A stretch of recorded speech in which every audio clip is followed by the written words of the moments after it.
I'm sure most of you knew this video was coming. I want to talk about vine scrapes today. Been doing a lot of scouting back here at the Work for Permission farm, and last night I found one of the bucks that I had a few photos of last year. You know, he showed up really late and looked like a 4-year-old, so I didn't hunt him any. Actually put some time in trying to scout him, but I never saw him when I had the cameras in hand. But Emerson and Coley picked up his sheds. Stud of a 6x5, and looks very, very nice so far this year. So who knows, he might be on the list. Where I'm at right now is I'm just checking some of my drilled corn. Turned out pretty awesome. Looks really good. I wanted to share this particular setup really quick. Got a blind right here. Corn, I'm gonna leave this standing so we can access coming all the way in. I left this open. I didn't plant this with corn whatsoever. I want this to be a green plot. So this movement coming from this way all gets pinched down right here in front of the blind. That way it's huntable, bringing these deer within range. Now this green is going to connect with radishes. This will probably be like a turnip. I'm thinking like a turnip and cereal grains maybe. And then right here is going to be radishes. I'm going to till this and I'll get some radishes in here. And then this is a cover crop. So this is all right here. I'm going to burn that. It'll be nice, clean seed bed to drill some more green into. So I'll have 3 different green food sources here and 4 acres of corn. And it should turn out really nice, man. I'm really happy with this corn. It looks awesome. I just had to be really careful. So with my row crop, I'm spraying residual. What I mean by residual, it's chemical that will reignite in the soil after, say, a week or 2 weeks. If you get a rain to reignite that chemical, it'll reignite in the soil and it'll kill any weeds that are still coming up. So didn't want to do that where I'm planting green food plots because, gosh, it's right around the corner. But let's go over to the Work for Permission farm. I'm curious to see how big this 6x5 is. He looked awful good last night. He was running away from me. Looks like he's gonna be a heck of a buck. I filmed another really nice one too yesterday that I didn't recognize. Beautiful deer. But things are shaping up really nice. I'm excited for it. Let's go hang some scrapes, find some bucks.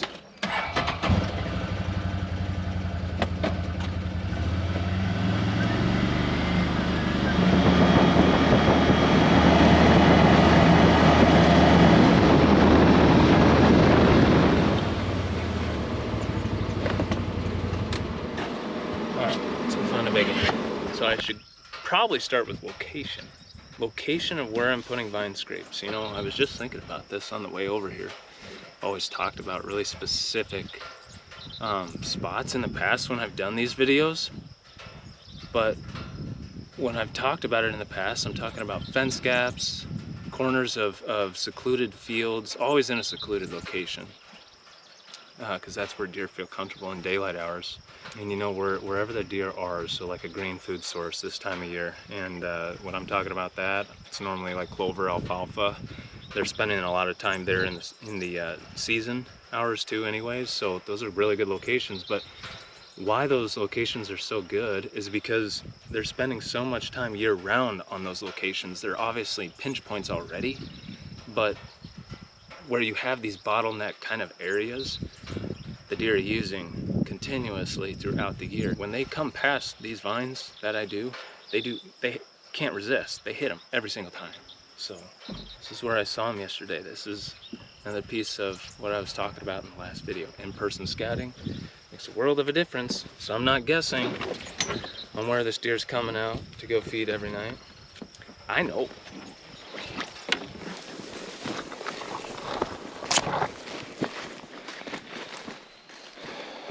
I can see trails.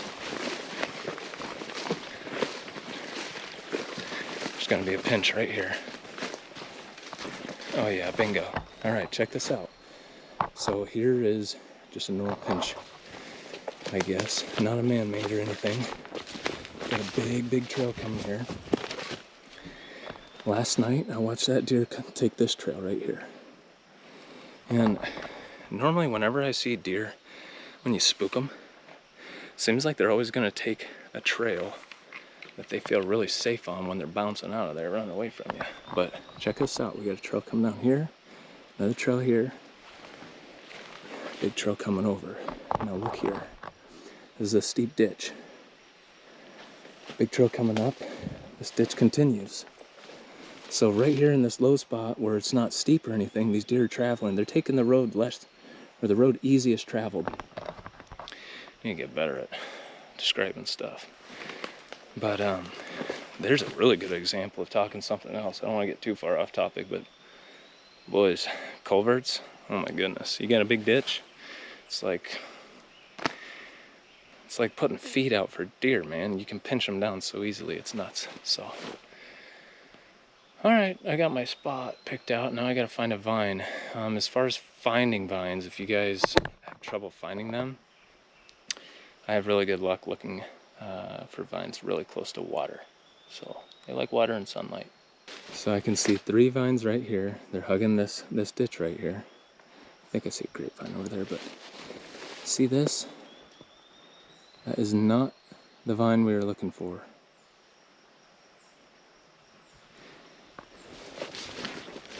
Got some. I've used these before. See the stringiness that'll attach normally to the tree. But that is poison ivy. Don't be using that stuff, boys. We are looking for grapevines. So the bad part about poison ivy vines is they'll break off really easily. Even a grapevine, if it's dry, they're gonna break off. They're gonna snap in two. So every year you have to replace your vines. We want the vines that are alive. And the way that you know that they're alive is once you cut them, they'll start dripping water. All right, I finally found one. Buried in this locust.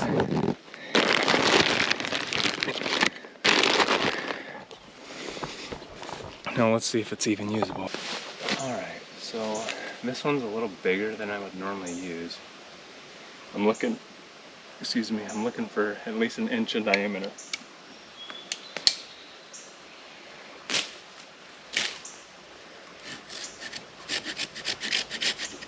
Oh, looks like we got a winner.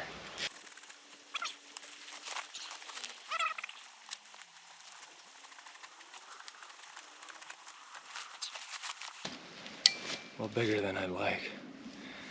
Well, we've got nice fresh wood in there. After I get it hung, I'll show you guys. It'll start dripping.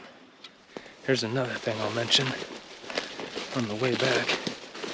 I'm sure that you guys are wondering, or some of you, dude, you're putting your hands all over that vine. You're sweating your butt off. That's a lot of scent.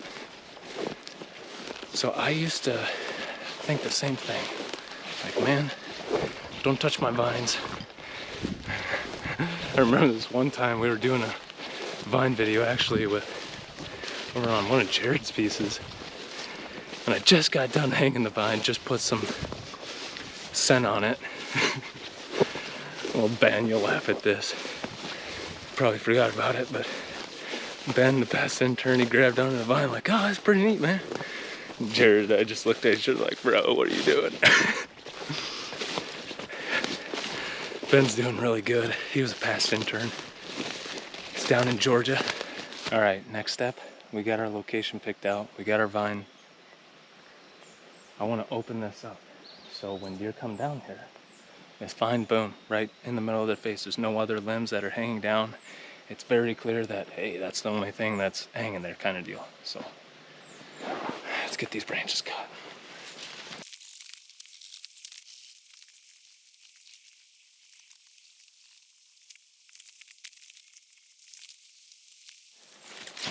All right, got all that cut.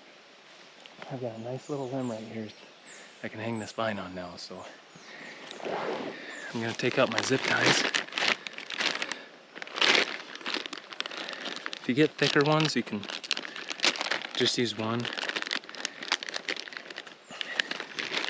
What are these? They're rated for 50 pounds. but I just used 2 tan ones. All right.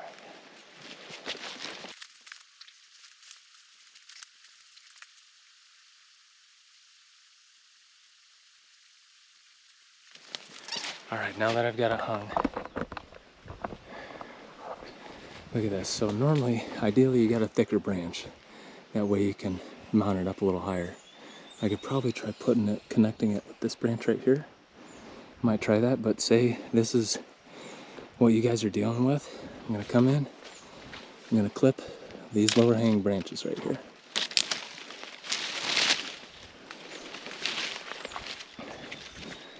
Clip this one too. All right. Only reason we're doing that, we want the vine to stand out big time. It's standing out big time right now. So now, the reason that it's hanging down so much is because it's got so much weight on it. So I'm gonna take a little bit of weight off. We want this vine right at about waist height. Now that is the most important part to the vines. Where I see a lot of guys going wrong is they're putting their vines, leaving the bottom of the vine hanging down right at shoulder, or maybe even above their heads. Guys, deer don't want to have to stand on their hind legs to work scrapes. I understand that they'll still do that, but if you guys want these deer hitting them on a routinely basis, you got to put it at waist height. You got to put it right in front of their face. They're not looking up looking for a vine to hit, but if they're walking right by it and it's close to them, they're gonna hit it. So a lot of guys ask me what scent I use. I've talked about the same scent for multiple years now. You can start a scrape by just urinating on it, but guys, I've used this so often, I can't tell you how many times I've said on video, I hung a new scrape, and boom, he's there the next day. Man, when I hung those vines, those 3 vines for Lucky in 2023, he hit the first one the first night, he hit the second vine the second night, the third vine on the third night. And then he got out of Dodge because there was no water on the farm. But we're gonna have a deer on this camera tonight. Hopefully the 6x5. I haven't even talked about the product yet. What am I doing? Cold Blue Rack Rub, boys. Take a screenshot of it. If you are running scrapes, you need to use it. Now, I see guys using ropes too. That's okay, you can use ropes. If you're gonna use the rope that they supply, the rope I wanna say is probably 2 foot. I see a lot of guys hanging that rope right above their heads or shoulder height. You gotta get that rope all the way down. So if you need, that means getting some paracord and tying it to it to get it at that certain height. We want it right at waist level. So I can't stress that enough. That's the most important thing with these scrapes. I mean, locations, obviously just as, but if you don't have it at height or at the right height, you're wasting your time, you guys.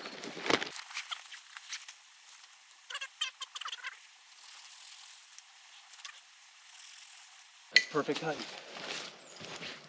Right at my waist. If this is the path that you are coming down, there's no freaking way that these deer are gonna miss this vine.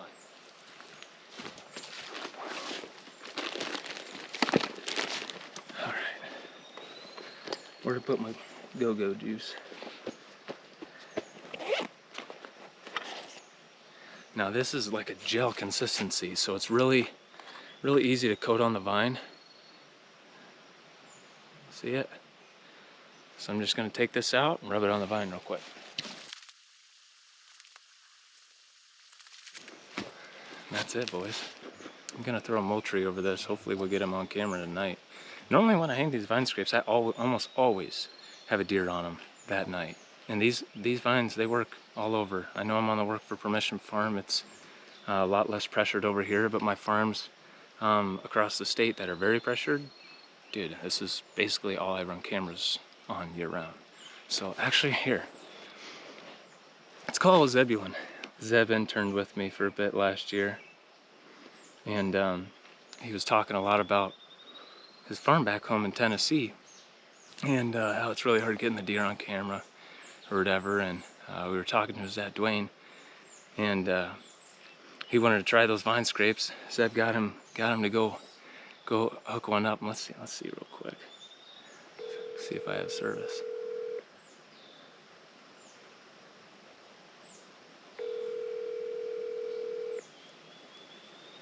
Hello. What up, big dog? What's up? Not much. I'm actually doing a vine scrape video right now. I wanted to call you real quick and see if you guys still got that one going. Yeah. The camera's dead, but the vine scrape's still up. Were they hitting it before you guys put Code Blue on it last year? Or did he even put Code Blue rack rub on it? Yeah, he put Code Blue on it. We had a couple, like, natural, just straight vines, smaller ones, but they weren't really as interested. Started using Code Blue, put up the bigger vines, like you said, natural vines, not ropes and stuff. And deer were there, like, within 12 hours.